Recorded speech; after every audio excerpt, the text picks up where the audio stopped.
Yeah, good morning, everyone. Yesterday, we saw some corrections in the US market, mainly led by a geopolitical issue related to Taiwan, as House Speaker visited the Taiwan against the warning of China. So there were some concerns that this can escalate in futures, and that threat is still there. Let us see how it progresses from here on. Quite possible China will take some actions in the coming period.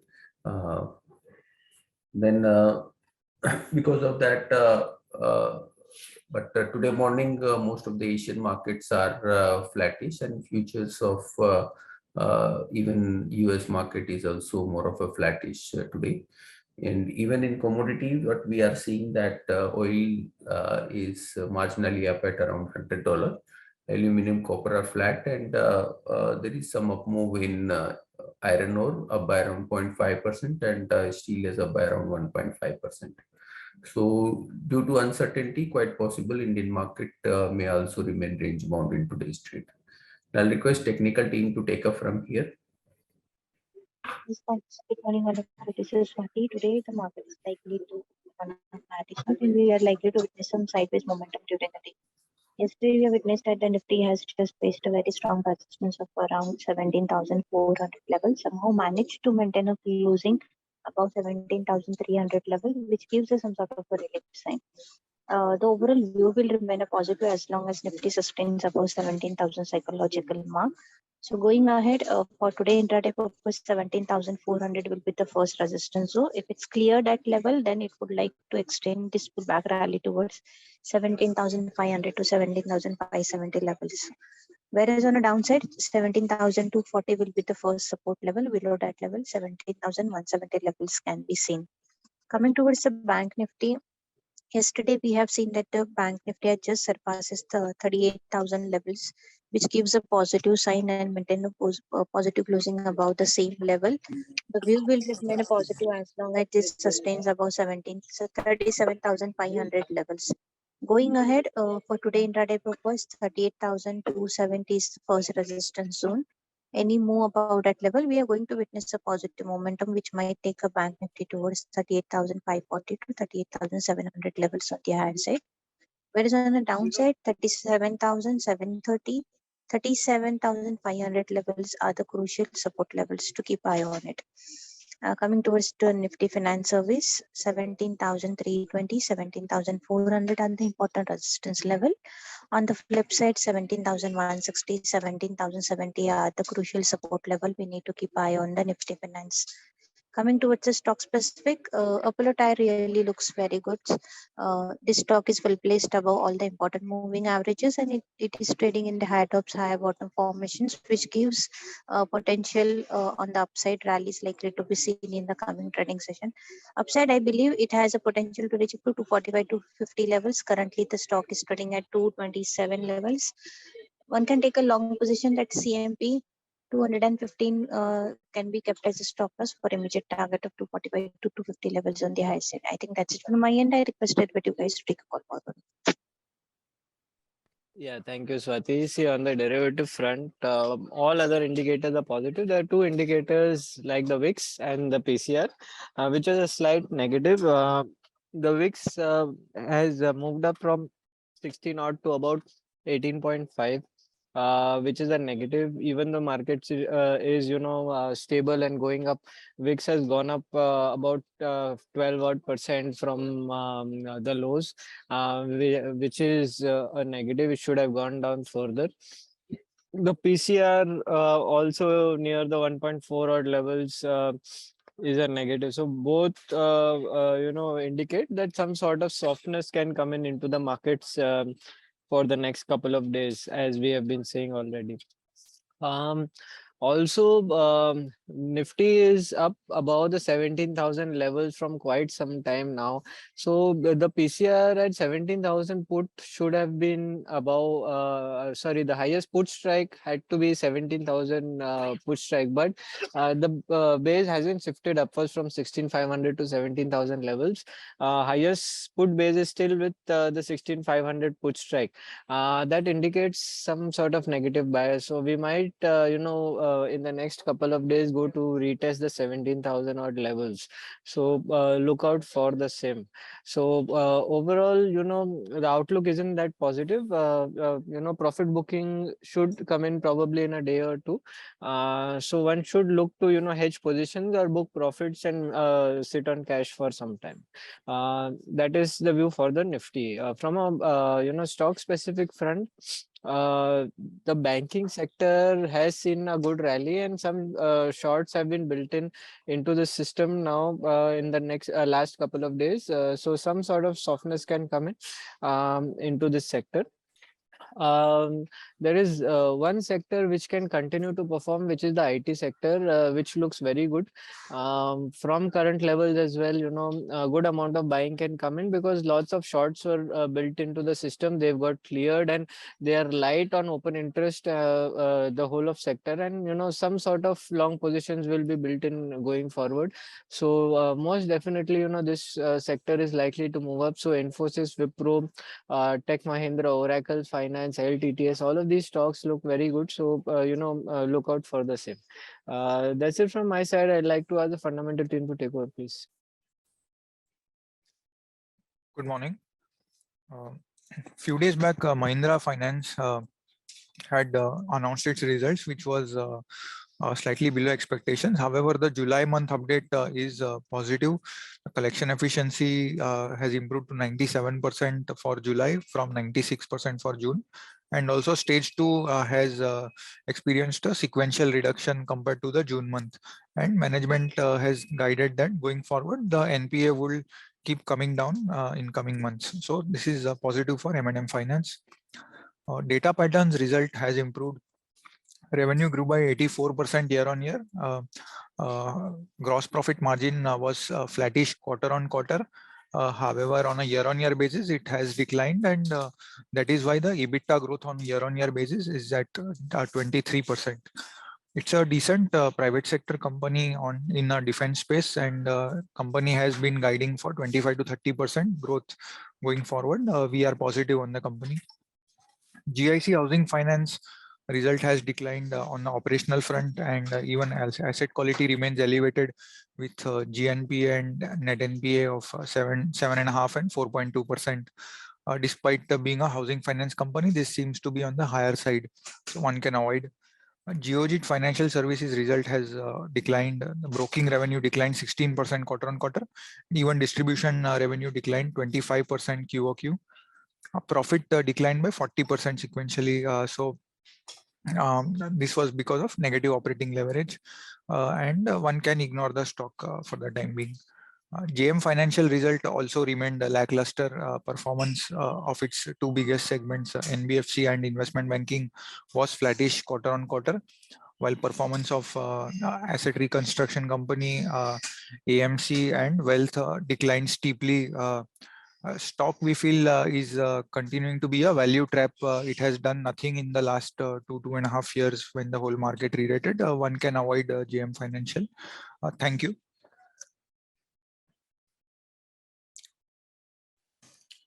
Yeah, good morning, everyone. Geo Platforms has partnered with Subex Hypersense AI to augment its 5G product line. This is positive to Subex. CDS Solution has posted improved set of numbers both on the revenue and the margin front, both on the Q on Q and on year basis. And revenue has almost reached to the pre-COVID level. Revenue for the quarter came in at 103 crores. Q1 FY20 revenue stood at rupees 109 crores. EBITDA came at rupees 42.2 crores versus QQ of 34.4 crores. Stock is trading at 19.2 times TTM EPS. Gati has posted improved set of numbers for the quarter. Revenue grew by 14.4% QOQ and came in at 431 crores. EBITDA margins came in at 4.4% versus QQ of 0.9%. Stock is trading at a P of 20 times FY24 EPS. Transport Corporation of India has posted marginally ahead of expectation set of numbers both on the revenue and the margin front. Stock is trading at 15.8 times FY24 EPS. Thank you. Good morning. Prakash Industries reported declining set of numbers. Revenue came at 896 crores versus 1,157 crores sequentially. EBITDA came at 100 crores versus 108 crores. The stock is trading at EV by EBITDA of 3.3 times on trailing basis. Star Cement result was above expectation. Revenue came at 666 crores versus expectation of 653 crores. EBITDA came at 124 crores versus 98 crores. Expectation of 98 crores. Margins have also improved at 18.6% versus 15% last quarter. The stock is trading at EV by EBITDA of 6.9 times trailing basis. Moil Limited reported declining set of numbers, both on revenue and EBITDA front. Margins came at 39% versus 46% sequentially. Shyam Metallics result has declined. Revenue came at 3,223 crores versus 2,857 crores. EBITDA came at 607 crores versus 663 crores. Margins have dropped from 23% to 19% sequentially. The stock is trading at EV by EBITDA of 2.7 times FY24 earnings. Thank you.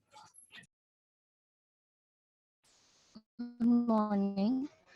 Siemens announced its results. The result is in line with expectation. Revenue came in at 3,915 crore versus an expectation of 3,429 crore, which grew by 8% sequentially and 45% on a YOY basis.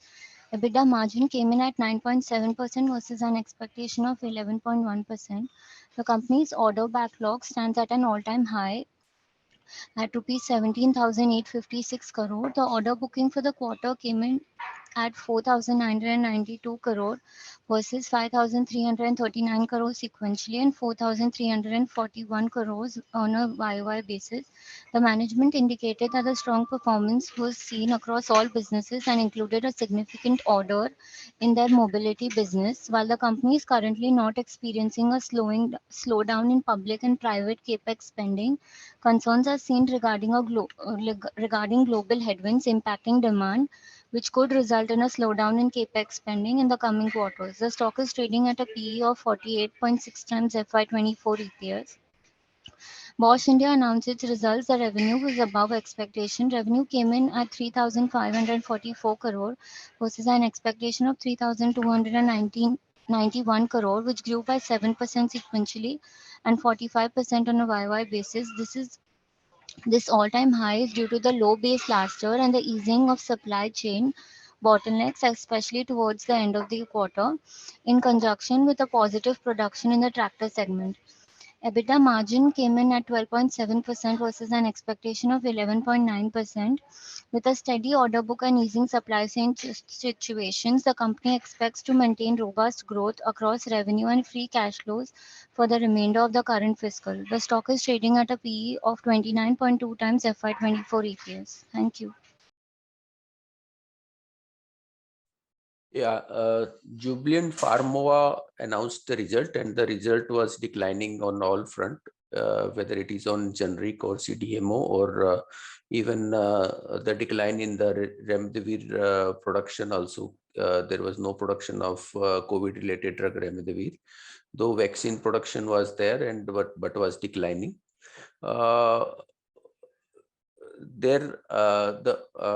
And the outlook for near term from these perspectives are not so great, but there is a possibility that their Roorkee plant, which was under import alert, can US FDA has done recently audit of that plant and given Form 483 with 6 observations. And management has indicated that these observations are not so difficult to handle, and they can reply to that and can come out of it by November. So if that happens, then the reversal in the performance of the Jubilant Pharma can happen, as the supply from this plant to the US will start. Apart from that, their radio pharma business is comparatively expected to do better in the coming period, as the COVID-related restriction has gone, and more and more supply of these can start, and the company is looking to launch 2 more product in this pharma. So overall outlook from here for near term is more of a neutral for the company. Then Dhanuka Agritech management has indicated that Q1 was weaker, mainly on account of delay in the rainfall. But the July month is showing good positive pickup in their product demand, and the supply is reasonably good. And management has indicated that they will be able to achieve their earlier guidance of double-digit growth and stable EBITDA margin as compared to FY22. So outlook for the Q2 seems to be positive, as company has indicated that they will be growing in double digit in H1, which indicate that H2 should be comparatively better, should be doing better, indicating better performance. So outlook for near term seems positive for Dhanuka Agritech. Then even Bajaj Consumer Management has indicated that the sales growth which has been achieved in this quarter is sustainable and can continue in the coming period as well. But the higher impact of higher cost is likely to continue in the coming period as well, as the cost of the raw material related to crude is still high, though mustard oil prices has come off, and packing material also saw some reductions. But the LLP, that is the another one of the raw material, is continue to remain high, and their procurement cost is comparatively higher. So till date, the margins quite possible that Q1Q we may see some more reduction in gross margin in Q2, at such indicating that the performance, the margins decline which is happening since last many quarter may take one more quarter to stabilize and then can reverse from there. So time being, quite possible that the stock may remain range bound because of this, but overall looking at their strategy which they are following of increasing their basket from single product to multiple product company, and also now seeing increasing growth tractions indicate that the outlook seems positive from a long-term perspective. So one can accumulate this stock at current price levels. Apart from that, Indus Tower came up with the number, and the numbers were declining. Management has not clearly indicated the reason for sharp decline in the EBITDA margin, but has hinted that they had written off some collection which were due from a major customers. So if we get the clarity on that, then quite possible that the stock, the result may be more of in line. Then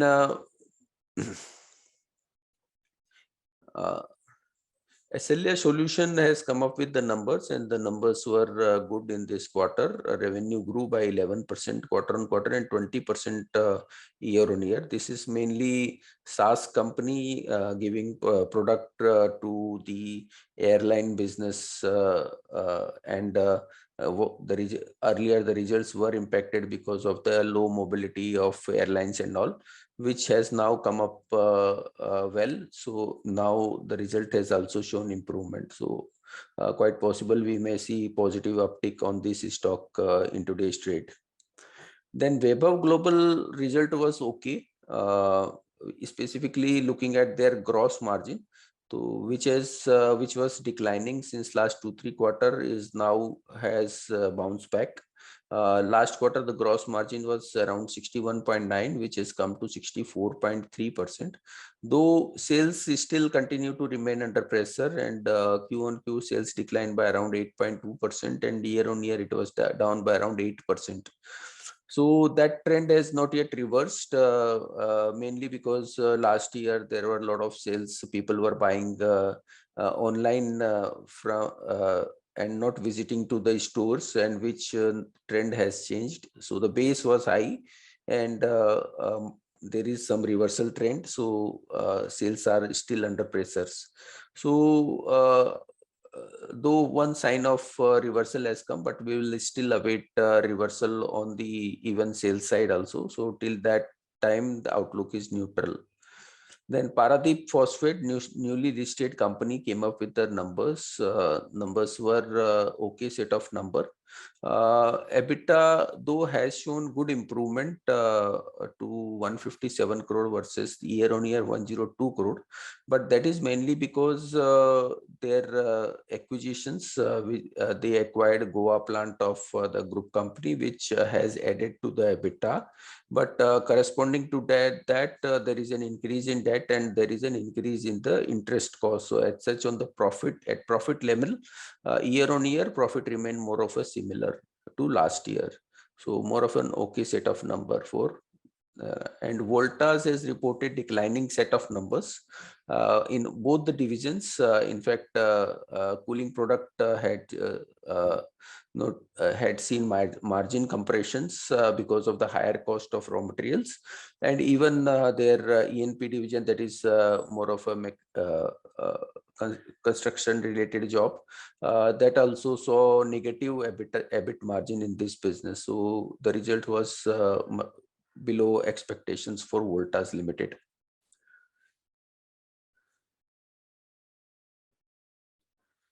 So now the results for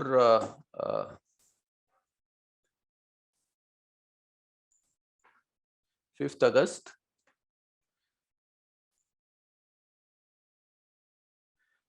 ExxonMobil is likely to report number, and most of the paint company has shown very good number. So quite possible Exxon can also report better number.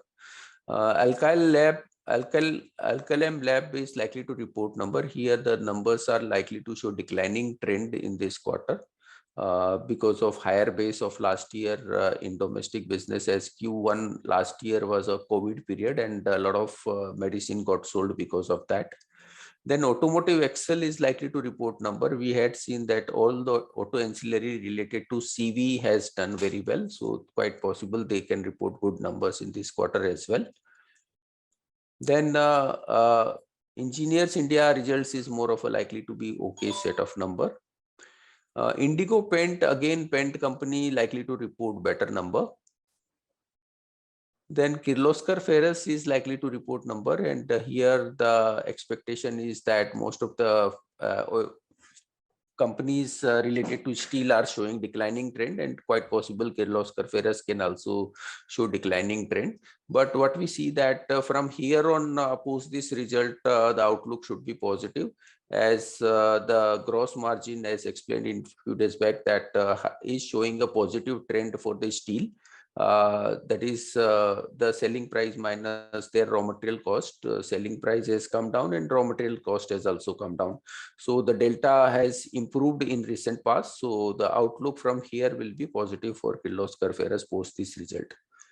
Then Mahindra and Mahindra is likely to report number, and they are likely to report good numbers. We had seen that the volume growth is very good at around 46% year on year and 23% quarter on quarter, and EBITDA margin is also likely to show 100%, 100 basis point increase in this quarter. So Mahindra and Mahindra are likely to report good numbers. Then Titan is also likely to report number. We already know the sales figure. Company has already disclosed growth in sales and all. And EBITDA margin is also likely to show positive trend from last quarter. Last quarter it was at around 10.7. So it is likely to increase to 12.4%. So margins is also likely to show positive trend. And recent past we had seen that gold price, which was declining, is now again moving up. So that can also support the share price of Titan. So result is likely to be better. Then Gensar Technology is likely to report declining set of number, mainly on account of margins likely to come up by around 200 basis point quarter on quarter. Aditya Birla Fashion is likely to show improved set of number, though year on year because of the COVID period will be showing a substantial increase of around 200%. But if you take 3-year CAGR sales growth, then also it will be 9% for Aditya Birla Fashion, which is likely to be reasonably good for Aditya Birla Fashion, and seen similar type of growth in other retail company also. So positive improvement result expected.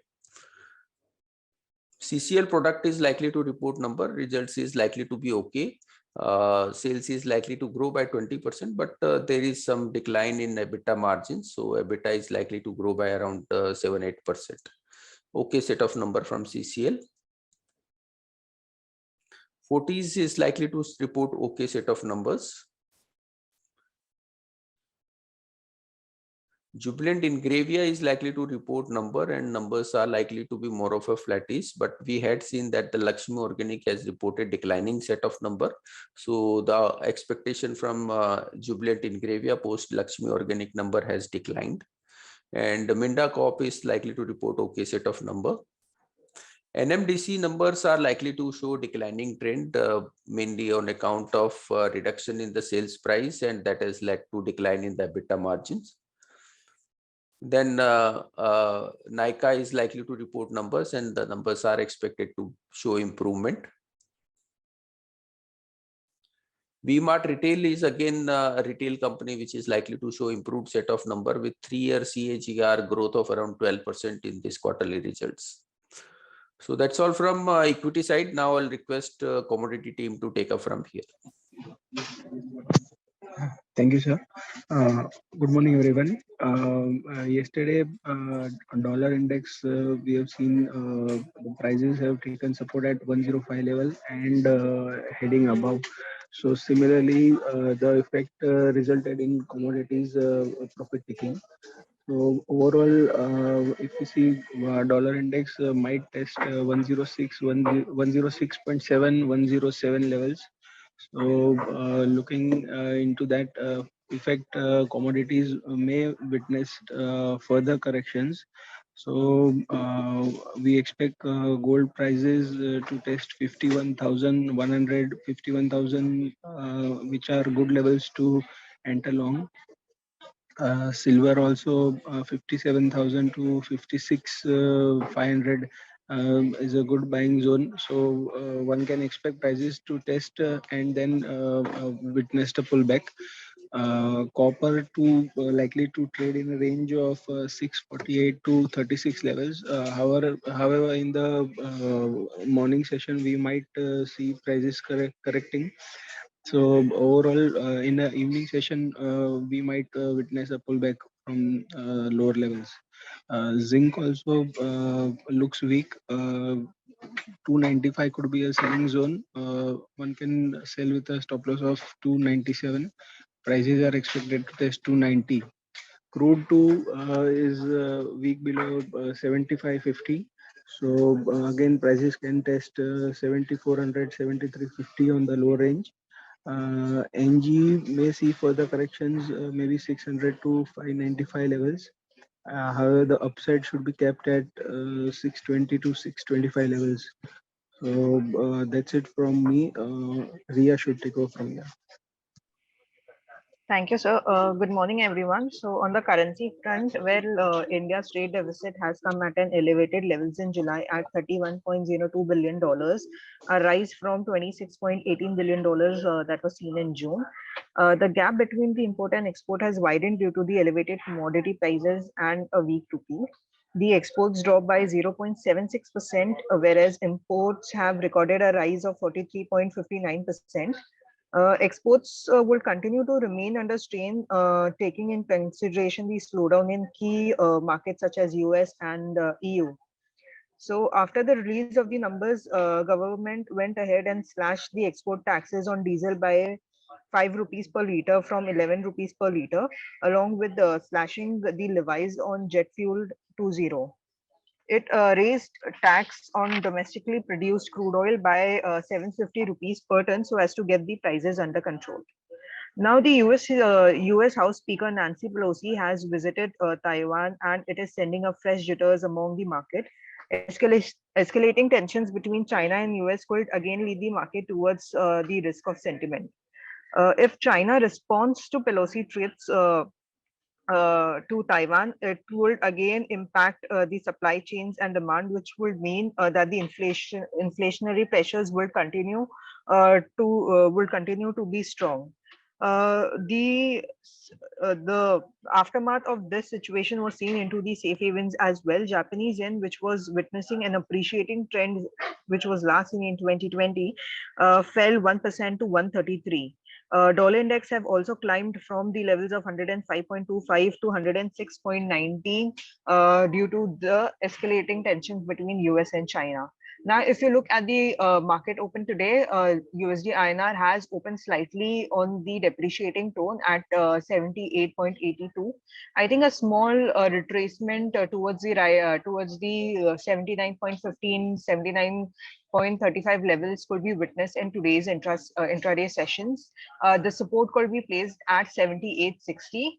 For the other pairs, gap down has opened, taking into consideration the international pairs have witnessed a depreciative tone due to the rise into the dollar index.